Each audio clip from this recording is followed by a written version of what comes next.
Hello, नमस्कार. Healthy life या YouTube चॅनलवर आपणा सर्वांचं खूप खूप स्वागत. आपण बऱ्याच वेळा ऐकतो की ताणामुळे किंवा स्ट्रेसमुळे ॲसिडिटी होते, झोपेच्या समस्या होतात किंवा कॉन्स्टिपेशनसुद्धा स्ट्रेसमुळे होतं किंवा आजकालच्या लाईफस्टाईलमुळे पीसीओडीसारखे आजार वाढत आहे, लठ्ठपणा वाढत आहे. मग खरंच शरीर आणि मनाचा संबंध आहे का? किंवा मन अस्वस्थ झाले की शरीरावर जे आजार दिसतात ते त्याचा काही संबंध आहे का? तेच सांगण्यासाठी आज आपल्यासोबत आहे डॉक्टर अंकिता दाभाडे. तुझं आमच्या या चॅनलवर खूप खूप स्वागत आहे. आणि अंकिता आयुर्वेदा मानसोपचार तज्ज्ञ आहे आणि ती तिच्या क्लिनिकमध्ये या आयुर्वेदाच्या दृष्टीने मानस रोगावर उपचार करत असते. असं प्रगल्भ व्यक्तिमत्व आज आपल्यासोबत आहे. आज तिच्याकडून आपण जाणून घेऊया सायकोसोमॅटिक डिसिजेस. अंकिता, मी तुला पहिला प्रश्न असा विचारेल की सायकोसोमॅटिक डिसिजेस म्हणजे काय? आता माझ्या मते मानसिक आरोग्य म्हणजे फक्त आजारांवर उपचार नाही, पण कधी कधी लोकांमध्ये तणाव असतो किंवा मग न व्यक्त केलेल्या गोष्टी असतात, काही दुखापती असतात जे मनात साठवून राहतात आणि त्याचा परिणाम आपल्या शरीरावर होतो. आणि आयुर्वेदानुसार शरीर आणि मन हे वेगळे नाहीच, ते एकच सांगितलं आहे. म्हणून मनातील जे काही विचारांमुळे किंवा तणावांमुळे, रागमुळे जे निर्माण होतात लक्षणे, त्याला आपण सायकोसोमॅटिक डिसऑर्डर्स म्हणतो. त्याच्या नावातच आहे, सायको म्हणजे मन, सोम म्हणजे शरीर. तर सायकोसोमॅटिक म्हणजे मन आणि शरीराच्या संबंधामुळे उत्पन्न होणारे आजार म्हणजे सायकोसोमॅटिक डिसऑर्डर्स.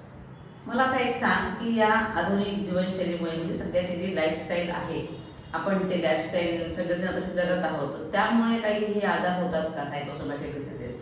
हो, नक्कीच. म्हणजे आजकालची जी मॉडर्न लाईफस्टाईल आहे त्याच्यामुळे हे सायकोसोमॅटिक डिसऑर्डर्स होतात आणि ते दिवसेंदिवस वाढतही आहे. आता रिसेंट रिसर्चमध्ये हे पण लक्षात आलं की जगातील 70% शारीरिक लक्षणे हे फक्त तणावामुळे म्हणजे स्ट्रेसमुळे उत्पन्न होत आहेत. तर त्याचे काय काय कारणं आहेत? तर पहिले तर स्ट्रेस. आता सध्याच्या काळात कंटिन्युअस प्रेशर आहे लोकांमध्ये. मग तो कामाचा सतत तणाव असू शकतो आणि मग स्पर्धात्मक जीवनशैली झालेली आहे, कॉम्पिटेटिव्हनेस खूप जास्त आहे. त्याच्यानंतर स्क्रीन टाईम खूप वाढलेला आहे लोकांमध्ये. मग झोपेची कमतरता आहे आणि सगळ्यात महत्त्वाचं म्हणजे इमोशनल वर्क नाही करत आपण. म्हणजे लोकांना एकटेपणा वाटतो आणि कोणी व्यक्त करायला नसतं आणि सोशल वागणं कमी झालं. सोशल वागणं कमी झालंय आणि त्यामुळे ते इमोशन्स साठले जातात मनामध्ये, ते व्यक्त होत नाही आणि त्याच्यामुळे मग हे डिसऑर्डर्स किंवा हे लक्षणं शरीरावर दिसून येतात. बरं, हे सांग मला की स्ट्रेस हा शरीरावर कसा परिणाम करतो? स्ट्रेसची लक्षणं आपल्या शरीरावर कशी दिसतात? तर जेव्हा आपण स्ट्रेसमध्ये असतो तेव्हा मुख्यतः काही हार्मोन्स रिलीज होतात, जसे की कॉर्टिसॉल झाले किंवा ॲड्रिनालिन झाले. तर याचा शरीरावर परिणाम होतो. आता जसं आपल्याला माहिती आहे सायन्सनुसार माणसाचं इव्हॉल्युशन हे स्टोन एज मॅनपासून झालेलं आहे. तेव्हा त्याचं काम काय होतं की सर्व्हाइव्ह करायचं फक्त. तर तेव्हा काय असायचं की शिकारीला जायचे, तर तेव्हा बॉडी सर्व्हायवल मोडमध्ये जायची. एखादा शिकार आला, एक तर त्याला फाईट करायचं आणि तो एक रिस्पॉन्स झाला बॉडीचा. दुसरा एक रिस्पॉन्स होतो की घाबरून जायचं, एकदम फ्रीज होऊन जायचं, फ्राईट ज्याला आपण म्हणतो. आणि तिसरा रिस्पॉन्स आहे की पळून जाणं, त्या सिच्युएशन पासून पळून जाणं. तर हे आपल्या बॉडीचे सर्व्हायवल मोड आहे. तर जेव्हा बॉडी स्ट्रेसमध्ये जाते तेव्हा ती फ्लाईट आणि फ्राईट ह्या रिस्पॉन्समध्ये जाते आणि जेव्हा ती जाते तेव्हा कॉर्टिसॉल आणि ॲड्रिनालिन नावाचे जे हार्मोन्स होतात ते रिलीज होतात आणि जेव्हा ते सतत स्ट्रेसमध्ये राहिलं तर ते अधिक जास्त रिलीज होतील आणि त्याच्यामुळे इम्युनिटी कमी होणे, झोप न लागणे किंवा मग बीपी, मायग्रेन यासारखे आजार आपल्याला दिसून येतात. पहिले लक्षणं दिसतात आणि मग त्याच्यावरून ते आजारामध्ये कन्वर्ट होतात. तर असा हा परिणाम स्ट्रेसचा आपल्या शरीरावर होतो. बरोबर आहे, खूप वाढलंय प्रमाण स्ट्रेसचं. आता मला सांग की सर्वात कॉमन सायकोसोमॅटिक डिसिजेस कोणते कोणते आहेत ते? आता सगळ्यात कॉमन जे पाहायला भेटतात तर सगळ्यात पहिले तो मायग्रेन आहे. जो मायग्रेन किंवा हेडेक आपण त्याला म्हणू शकतो, सगळ्यात राग ह्या गोष्टींमुळे उत्पन्न होतो म्हणजे बघितला जातो. त्याच्यानंतर आहे IBS, इरिटेबल बाउल सिंड्रोम झाला. त्याच्यानंतर आहे बीपी, सगळ्यात जास्त स्ट्रेस Diabetes सुद्धा असेल. डायबिटीज झालं, ओबिसिटी झालं, Acidity. पीसीओएस, ऍसिडिटी, गॅस्ट्रायटिस हे तर सर्वात जास्त कॉमन आहे. दर प्रत्येक दुसऱ्या व्यक्तीला ऍसिडिटी असतेच, पण हे कशामुळे होते, का होते याचा विचार आपण करत नाही. तर तो पण एक विचार केला पाहिजे. तर हे काही कॉमन आहेत. आणि मेन म्हणजे अजून स्किन डिसऑर्डर्स पण हो, हे आहेत. पण खूप वाढतं. स्किन डिसऑर्डर्स पण खूप वाढत आहेत. आणि थकवा, कारण नसल्याशिवाय थकवा असणे, तर ते पण एक कॉमन सायकोसोमॅटिक. आणि मग आता हे सायकोसोमॅटिक डिसीजेस झाल्यानंतर प्रत्येक वेळी त्याला औषधच ताबडतोब असं नाही ना, त्याला मग मनाची साधी ट्रीटमेंट करावी लागते. हो. म्हणूनच त्याला वेगळ्या रंगाने बघावं लागतं. हो. आता मला सांग की काही लोकांना हे सिम्पटम्स दिसतात, काहींना दिसत नाही, असं का होतं? हा एक खूप महत्वाचा प्रश्न आहे की काहींना हे सिम्पटम्स दिसून येतात. तर असं का होतं की आपण पहिलं मुख्य कारण आहे की ह्युमन टेम्परामेंट, म्हणजे ज्याला आपण म्हणतो माणसाचा स्वभाव, की स्वभाव कसा आहे, त्याचा जगाकडे बघण्याचा दृष्टिकोन कसा आहे, डिसिजन मेकिंग कसं आहे, याच्यावर ते अवलंबून असतं. मग दुसरं आहे की चाइल्डहुड एक्सपिरियन्सेस, बालपणी त्याच्यासोबत काही ट्रॉमा झालाय का, त्याला निग्लेक्ट केलेलं गेलंय का, त्याला काही लॉसमध्ये तो गेला आहे का, किंवा मग त्याचं काही कधी कंपॅरिझन झालंय का. तर ह्या सगळ्या गोष्टी चाइल्डहुड एक्सपिरियन्समध्ये काउंट होतात. तिसरं म्हणजे आहे की तुम्ही एखाद्या सिच्युएशनला कसं हँडल करता, म्हणजे तुमची कोपिंग स्टाईल कशी आहे. तुम्ही एखाद्या सिच्युएशनला पॉझिटिव्हली घेतात, हसून घेतात, की नेहमी रागात असतात, चिडचिड असतात, निगेटिव्हली घेतात स्वभावानुसार. तर ह्या गोष्टी आहेत. आणि चौथं म्हणजे की जेनेटिक फॅक्टर असू शकतं त्याच्यामध्ये. तर जसं तुमचं ह्या सगळ्या गोष्टी अवलंबून असतात. काहींना ते जर डायरेक्ट इमोशनल एक्सप्रेशन करता येत नसेल, इमोशन्सला व्यक्त करायला जड होत असेल, तर मग ते शरीरामध्ये साठून पहिले शरीर लक्षणं उत्पन्न करतात आणि ज्याच्यामुळे हे आजार होतात. आता पुढचा प्रश्न असा असेल की कोणत्या भावना हे सायकोसोमॅटिक डिसीज होण्यासाठी कारणीभूत ठरतात? तर सगळ्यात पहिले तर आहे दाबलेला राग. तर रागामुळे सगळ्यात जास्त स्फोट होतो. जेवढं तुम्ही साठवून ठेवणार तो जास्त त्याचा एकदम विस्फोट होतो. आणि मग नंतर आहे गिल्ट असेल, गिल्टी फील करणे किंवा भीती वाटणे, सतत भीती वाटणे, सतत चिंता करणे, ताणतणावात राहणे, ओव्हर थिंकिंग ज्याला आपण म्हणतो. तर ह्या सगळ्या गोष्टी जास्त, ह्या भावना सगळ्यात जास्त कारणीभूत आहे. राग, भीती, म्हणजे सप्रेस्ड इमोशन्स जास्त कारणीभूत आहेत. आणि त्याचे परिणाम शरीरावर कसे दिसतात? आता जसं जर तुम्ही रागलेला दाब असेल तर तो मोस्टली मायग्रेन किंवा हेडेक मध्ये थ्रू दिसून येईल, किंवा मग ऍसिडिटी थ्रू तुम्हाला दिसून येईल. आणि मग त्याच्यानंतर स्ट्रेसमुळे जसं आपल्याला माहिती बीपी होतो किंवा डायबिटीज होतो.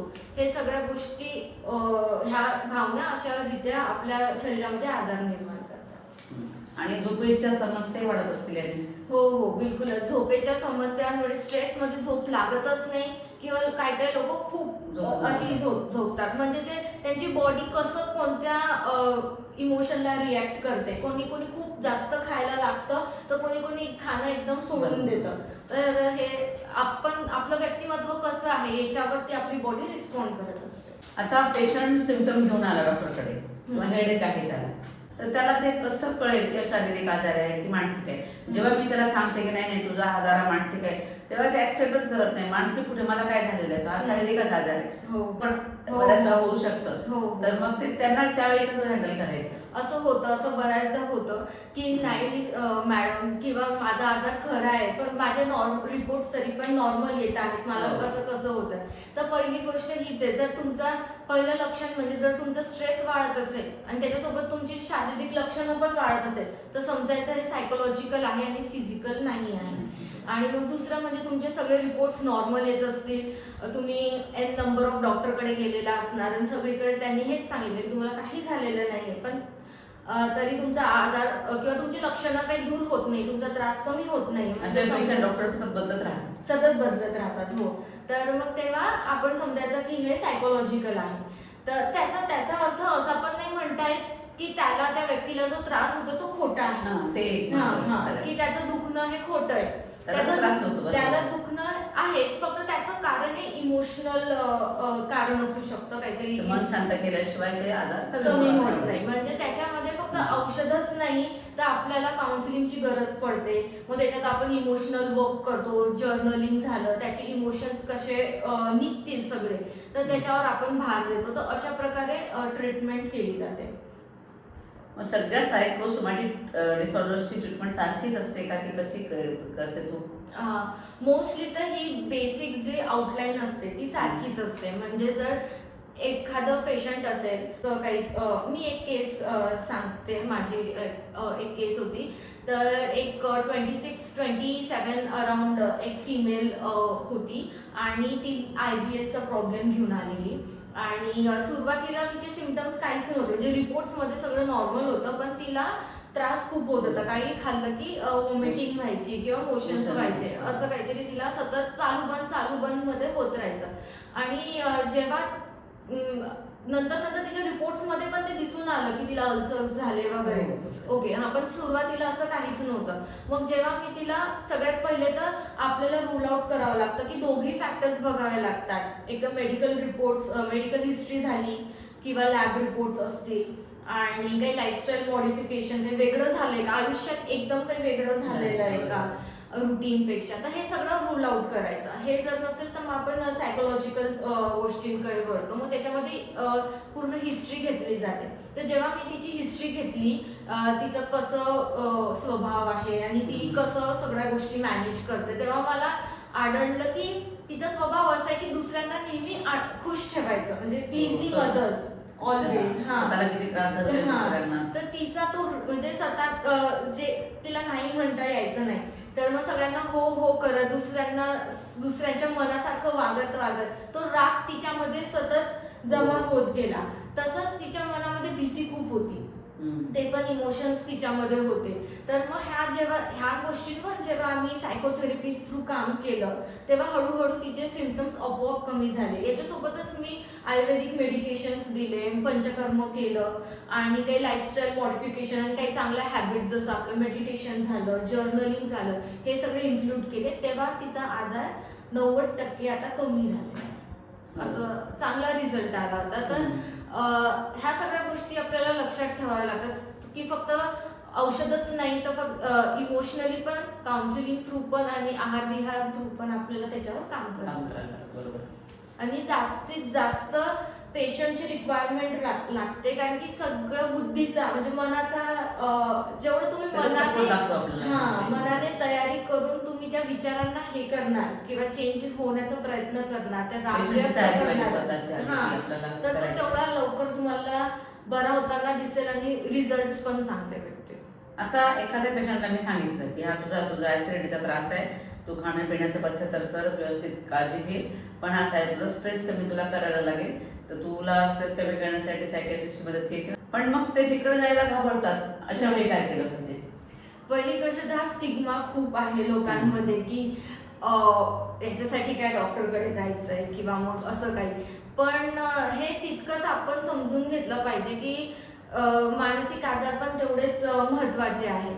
जेव्हा तुम्हाला काही कारण दिसत नाही आहे रिपोर्ट्समध्ये, तर नक्कीच काहीतरी तुमच्या मनामध्ये काहीतरी चालू आहे की त्याच्यासाठी आपण त्याला, जसं शरीराचे काही ऑर्गन्स आहेत सगळे आपले, तसेच मनाचं पण हे सगळे इमोशन्स आहेत जे आपल्याला मॅनेज करायचे आहेत. आणि असं होऊ शकतं की कधी कधी ते आपल्याला जमणार नाही, तर मग याच्यासाठी जायला पाहिजे. आणि अवेअरनेस आता सध्या वाढत आहे, पण स्टिग्मा कमीच आहे. तर मला तर असं वाटतं की आपण स्वतःपासूनच सुरुवात करावी. जर कोणी म्हणत असेल की मला असा त्रास होतोय, तर त्याच्यावर अशी टिप्पणी न करता की हो का, अरे बापरे, असं कसं होतं, असं न म्हणता त्याला म्हणायचं साहजिकपणे की अरे तू जा, काही नाही होत, आजकाल सगळेच जातात, सगळ्यांना त्रास होतो, तू नक्कीच एखाद्या काउन्सिलरकडे जाऊ शकतो आणि बोलू शकतो काय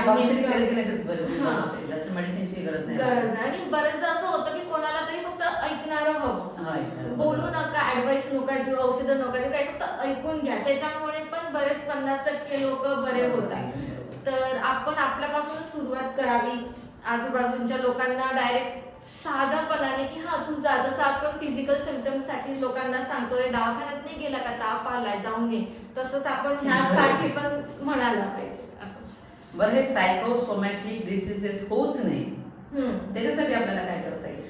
काही प्रिव्हेंटिव्ह मेजर्स आपण घेऊ शकतो, जसं काही आता सगळ्यात पहिले तर आपलं एक रुटीन, प्रॉपर रुटीन सेट करणं. जसं आपलं आयुर्वेदात पण सांगितलं आहे दिनचर्या, तर त्याच्यामध्ये मेडिटेशन आलं. त्याच्यामुळे आपण जसं आपण ब्रीदिंग वर्क करतो तसंच आपलं तेवढंच आपलं मन पण शांत होतं. तर मनावर काय काय काम करू शकतो, जसं आपण रोज आपल्या शरीराची शुद्धी करतो वगैरे, आंघोळ वगैरे करू, तसंच मनाचं पण दिवसातनं मी किती वेळा राग केला किंवा कोणत्या गोष्टीवर राग केला, काय माझे ट्रिगर पॉइंट्स होते, हे जर अवेअरनेस आपण स्वतःच आपण लिहून आणले, ठेवलं पाहिजे सगळं. लिहून ठेवलं पाहिजे की ह्या गोष्टी मला त्रास देतात. असं कोणी म्हणतं की मला याचा त्रास होतो, मी याच्यावर कसं काम करू शकतो. तर ह्या गोष्टी जर आपण किंवा ह्या गोष्टीचा मला राग येतो तर मी आता कसं रिॲक्ट केलं पाहिजे. कधी पण कोणती एखादी गोष्ट असेल, बोलण्याच्या पूर्वी 2 मिनिटं थांबून आपण काय बोलणार आहोत, आपण पटकन रिॲक्ट नाही व्हायचं. तर ह्या सगळ्या गोष्टी आपण रोजच्या एकदम तर होणारच नाही, सवयीचा भाग आहे. सवयीचा भाग आहे. आणि जर कोणाला अडचण होत असेल की आपले इमोशन्स त्यांना व्यक्त करता येत नसेल, जड होत असेल, पटकन सांगता नाही, तर तुम्ही तुमचे इमोशन्स लिहून काढा, रोज जर्नलिंग करा, कृतज्ञता दाखवा. तर ह्या सगळ्या गोष्टी, पॉझिटिव्ह थिंकिंग वगैरे जे आहेत, तर ह्या सगळ्या गोष्टी आपल्या मनासाठी खूप जास्त आपण लॉंग टर्म मध्ये करत गेलो तर ते आपल्या मनाला असं स्ट्रॉंग पण बनवतं आणि कोणती पण सिच्युएशन आली तर आपण पॉझिटिव्हली त्याला हाताळू शकतो, चांगली हँडल करू शकतो. तर गीता, मला एक सांग, आमच्या दर्शकांना शेवटचा संदेश काय द्यायचा आहे? आपण पहिले तर आपल्याला असं नेहमी वाटत असतं की मन आणि शरीर हे वेगळं आहे, तर तसं नाही. मन आणि शरीर हे एकच आहे आणि ते सतत एकामेकांसोबत संवाद साधत असतात. आणि जेव्हा हे संवाद साधत असतात तेव्हा डोक्यामधील विचार, आपला प्रत्येक विचार, आपली प्रत्येक शब्द हे आपले प्रत्येक पेशी हे ऐकत असते आणि त्याला ती प्रतिसाद देत असते. जेव्हा लाईफमध्ये स्ट्रेस थोड्या वेळासाठी असतो, बॉडी पण थोड्या वेळासाठी स्ट्रेसमध्ये राहून नॉर्मल होऊन जाते, पण जेव्हा ती सतत स्ट्रेसमध्ये असते तेव्हा शरीर आपल्याला सांगतं की ही धोक्याची, म्हणजे मेंदू शरीराला सांगतं ही आता धोक्याची शक्यता आहे, धोक्याची घंटा आहे, तेव्हा आपण त्याच्याकडे लक्ष दिलं गेलं पाहिजे. कारण की स्ट्रेस आजकाल तासाभर, वर्ष, कधी कधी त्याचा टाइम वर्ष पण लोकांना स्ट्रेस असतो. तर त्याच्यामुळे आपण जसं पाहिलं की हे शरीरा थ्रू ते लक्षणं तो व्यक्त करत असतो, मन हे शरीरा थ्रू लक्षणं व्यक्त करत असतो. तर याच्या मागे आपण काय बघितलं पाहिजे की आपलं मनाचं, शरीराचं ऐका. आणि हेच आपल्याला सायकोसोमॅटिक डिसऑर्डर्स एक काय म्हणतात, महत्वाची गोष्ट शिकून जातात की थोडंसं स्वतःकडे लक्ष द्या, आपले भावना आपल्याला काय सांगतायत, आपले इमोशन्स कसे आहेत याच्याकडे लक्ष द्या. आणि जर आपलं ह्या सगळ्या गोष्टीकडे लक्ष दिलं तर हिलिंग आपली लवकर होईल. आणि जर आपलं मन हे सुरक्षित वाटत असेल, मनाला जर सुरक्षित वाटत असेल तर शरीर पण हे शांत राहील. आणि मनाला शरीराचा आरसा म्हटलंय ना? हो, जसं मन तसंच शरीर, हे दोघे इंटरॅक्शन मध्येच राहतात नेहमी. तर आपल्याला नेहमीच दोघांची तेवढ्याच प्रायोरिटीने, जेवढी आपण शारीरिकची फिजिकल हेल्थची काळजी घेतो तेवढीच आपण आपल्या मानसिक आरोग्याची पण काळजी घेतली पाहिजे. खूप छान, धन्यवाद अंकिता. सायकोसोमॅटिक डिसीजेस बद्दल तू खूप छान मार्गदर्शन केलं. नक्कीच आमच्या दर्शकांना त्याचा खूप चांगला फायदा होईल. धन्यवाद.